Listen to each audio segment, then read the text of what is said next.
Fala galera, tudo bem? Chegamos no nosso vídeo de número 3 do equilíbrio ácido-base, do nosso quarteto fantástico. Me chamo Professor Luiz Henrique André e hoje nós iremos abordar, dentro desse assunto do equilíbrio ácido-base, a compensação desse equilíbrio através do sistema ventilatório, através do nosso pulmão. Para isso, depois da nossa vinheta, nós iremos mergulhar profundamente nesse conhecimento.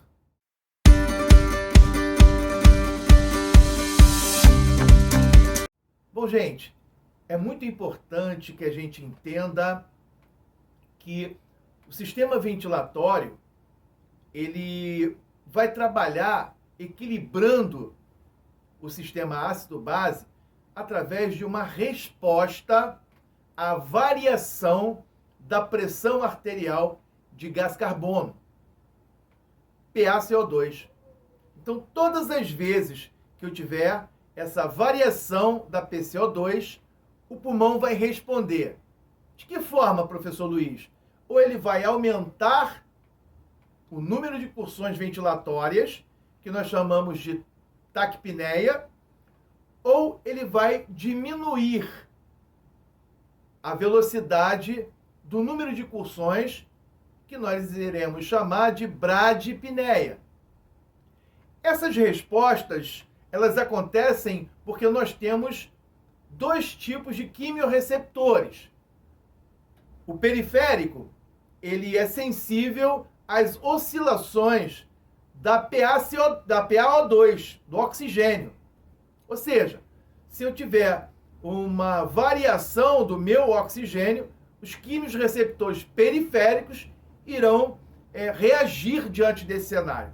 Mas hoje eu vou falar dos quimiorreceptores centrais, aqueles que irão responder à variação da CO2, da pressão arterial de gás carbônico.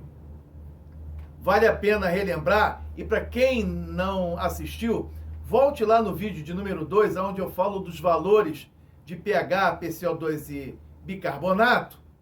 Mas eu relembrando aqui para vocês, a nossa pressão arterial de CO2, ela tem uma janela de equilíbrio de 35 a 45 milímetros de mercúrio.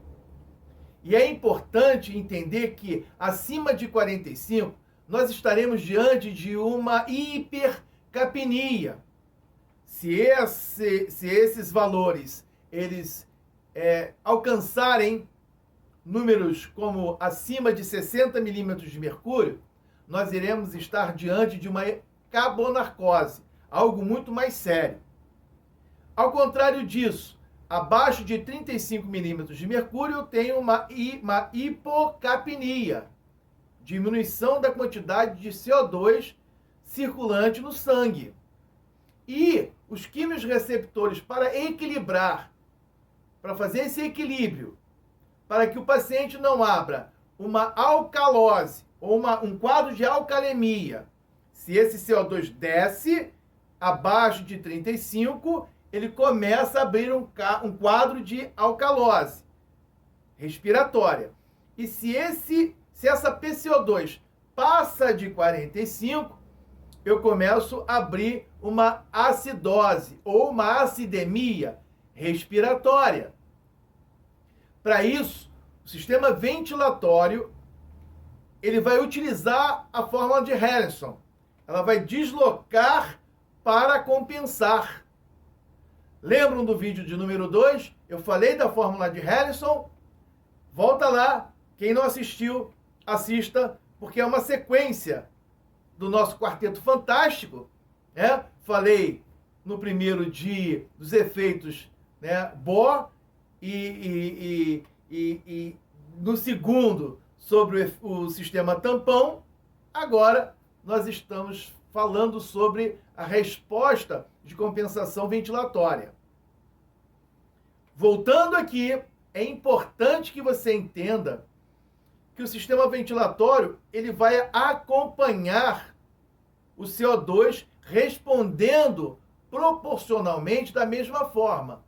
Por exemplo, se eu tenho uma diminuição do meu CO2, a tendência é que eu faça um quadro de alcalemia, uma alcalose respiratória a princípio, né? Porque eu tenho valores de CO2 abaixo de 35 milímetros de mercúrio.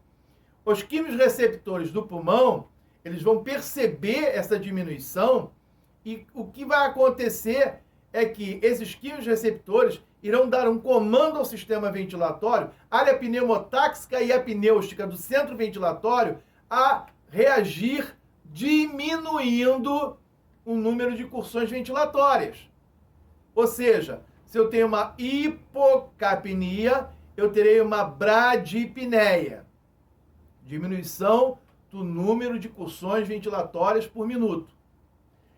Ao inverso, se eu tenho acima de 45 milímetros de mercúrio a pressão arterial de CO2, o pulmão vai responder através de um comando dos quimiorreceptores, aumentando a velocidade, o número de incursões por minuto do sistema ventilatório, ou seja, ele vai ter uma hipercapnia com uma hiperpneia ou uma taquidispneia, um aumento da frequência ventilatória.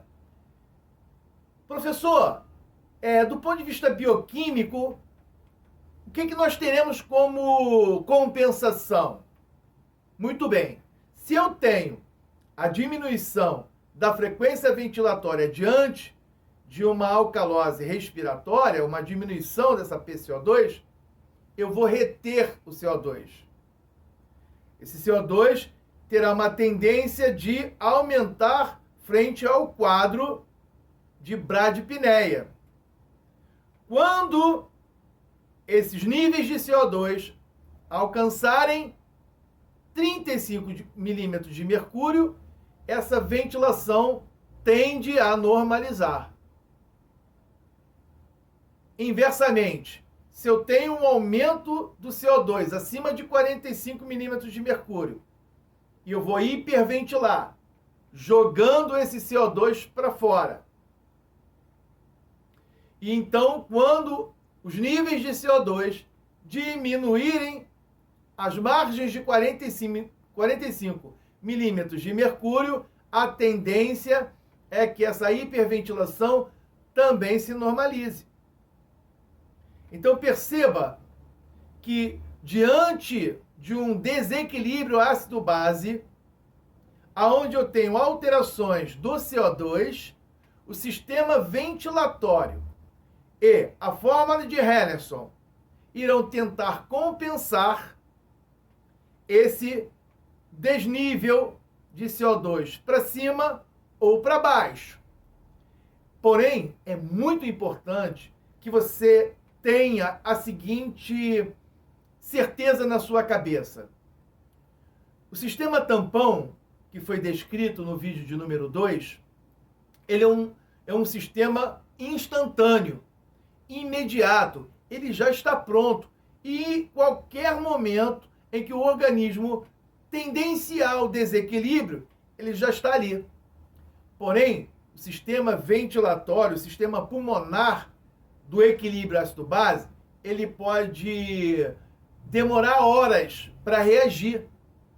Ou seja, é importante que você entenda que se você está diante de uma hipercapnia e esse paciente encontra-se clinicamente com uma taquidispneia, é possível que essa hipercapnia já esteja há um tempo nesse paciente.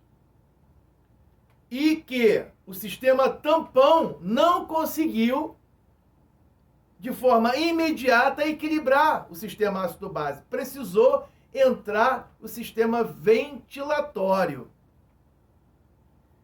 Gostaram do vídeo? Eu peço a você que se inscreva em nosso canal, no nosso canal.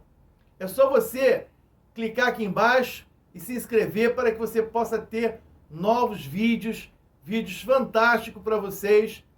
E o nosso último vídeo, o vídeo de número 4, será sobre equilíbrio ácido-base e a resposta renal, que essa sim pode demorar dia ou dias para a sua resposta, e nós estaremos aqui à sua disposição para a ciência do metabolismo do ser humano. Fiquem com Deus e até a próxima.